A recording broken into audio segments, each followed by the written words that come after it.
কার টাকা দিয়ে ভোট করবেন তারেক শফিকুর নাহিদ, হলফনামায় ব্যয়ের অবাক করা তথ্য। আসসালামু আলাইকুম।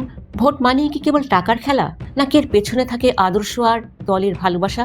ত্রয়োদশ জাতীয় সংসদ নির্বাচনে প্রার্থীদের জমা দেওয়া হলফনামা বলছে এক ভিন্ন গল্প। বিএনপির তারেক রহমান ভোট করছেন নিজের কৃষি আয়ের টাকায়। জামায়াত আমিরের ভরসা দলীয় তহবিল, আর আন্দোলনের নেতা নাহিদ ইসলাম ভোট লড়ছেন সাধারণ মানুষের দেওয়া ক্রাউড ফান্ডিংয়ে।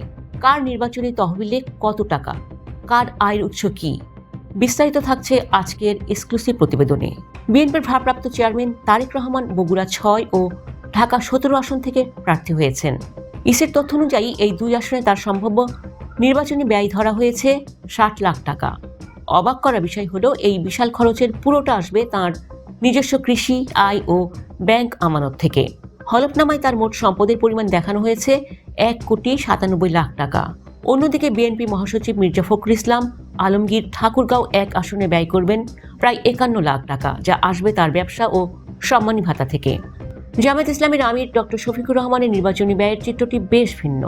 ঢাকা 15 আসন থেকে লড়তে তার সম্ভাব্য ব্যয় ধরা হয়েছে 35 লাখ টাকা। এর মধ্যে মাত্র 10 লাখ টাকা তিনি নিজের পকেট থেকে দেবেন, আর বাকি 25 লাখ টাকাই আসবে দলীয় তহবিল থেকে। দলটির সেক্রেটারি জেনারেল মিয়া গোলাম পরোয়ারের ক্ষেত্রেও একই চিত্র। তার 30 লাখ টাকা ব্যয়ের বড় অংশ আসবে দলীয় অনুদান এবং আত্মীয়দের দেওয়া দান থেকে। জামাত নেতারা মূলত কর্মীদের নিয়মিত চাঁদার উপরই ভরসা করছেন। তবে সবচেয়ে বড় চমক দেখিয়েছেন জাতীয় নাগরিক পার্টির আহ্বায়ক নাহিদ ইসলাম। ঢাকা 11 আসন থেকে নির্বাচনে তার ব্যয়ের মূল হাতিয়ার ক্রাউড ফান্ডিং বা গণ অনুদান। 44 টাকা সম্ভাব্য ব্যয়ের মধ্যে 43 লাখ টাকাই তিনি সংগ্রহ করবেন জনসাধারণের কাছ থেকে। তার নিজের কোনো বাড়ি বা গাড়ি নেই। একইভাবে এনসিপির সদস্য সচিব আক্তার হোসেন 50 লাখ টাকা ব্যয়ের 49 লাখ টাকাই আসবে সাধারণ মানুষের চাঁদাই।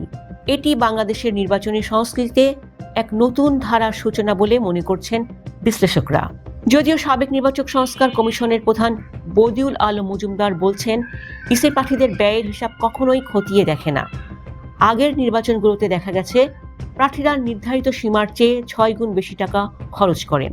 এবারও কি টাকার খেলাই জয় হবে, নাকি স্বচ্ছতা ফিরবে রাজনীতিতে?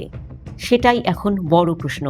নিজের টাকায় ভোট নাকি দলের টাকায়, কোনটিকে আপনি বেশি স্বচ্ছ মনে করেন? নাহিদ ইসলামের এই গণ অনুদান মডেল কি সফল হবে? আপনার মূল্যবান মতামত কমেন্টে জানান। নির্বাচনের প্রতিটি প্রার্থীর ভেতরের খবর এবং ব্রেকিং নিউজ সবার আগে পেতে আমাদের চ্যানেলটি এখনই সাবস্ক্রাইব করে বেল আইকনটি বাজিয়ে দিন। পরবর্তী প্রতিবেদনে দেখা হবে। আল্লাহ হাফেজ।